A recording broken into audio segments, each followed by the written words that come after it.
Was the 2020 election stolen? It's a question that has ripped America in two. Millions believe it was.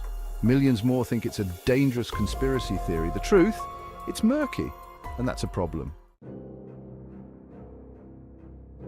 Let's be clear, doubt about the election didn't come from nowhere. There were real concerns. Mail-in voting exploded, raising fears of fraud. Big tech censored stories about Hunter Biden's laptop. The media, as usual, seemed totally in the tank for Biden. Add it up, and it's no wonder people were suspicious. The pandemic brought us a tidal wave of mail-in ballots. Convenient, sure, but secure? That's where things get dicey. Dead people voting, ballots appearing out of thin air. Stories like these went viral. Were they anomalies or the tip of the iceberg? We still don't have clear answers, and that's unsettling. Trump and his team filed dozens of lawsuits. They claim massive fraud, but they couldn't prove it in court. Judges, some appointed by Trump himself, threw out case after case. Was this proof of a fair election or a rigged system protecting itself? The lack of a smoking gun left many unconvinced. Section 5, a nation on edge, public perception and mistrust. Here's the thing, it's not just about evidence, it's about perception. And the perception of millions of Americans is that something wasn't right. They saw irregularities, they heard the whispers, and they felt like their voices weren't being heard. That's a dangerous level of distrust in our democracy. Section 6. My observations, a climate of uncertainty.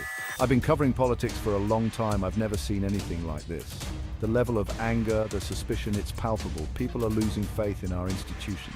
And that's not just about Trump, it's about a system that feels rigged against them.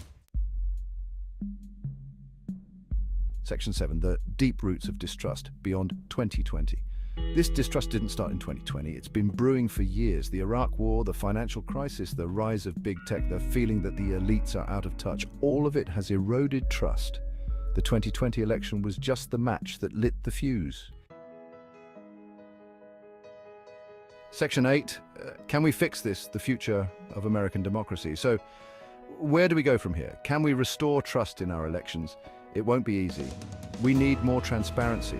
We need to secure our elections, and we need to have an honest conversation about the concerns that people have. Ignoring them won't make them go away. Section 9. The unresolved question, a wound that won't heal. The question of whether the 2020 election was stolen still hangs over us. For some, it's a matter of faith. For others, it's a source of deep division. And until we address the underlying issues of trust and transparency, this wound will continue to fester. Section 10, why it matters. Trust as the cornerstone of democracy. Democracy depends on trust. Trust in our institutions, trust in our elections, trust in each other. When that trust is broken, it's hard to put it back together. The 2020 election was a wake-up call. We need to answer that call before it's too late.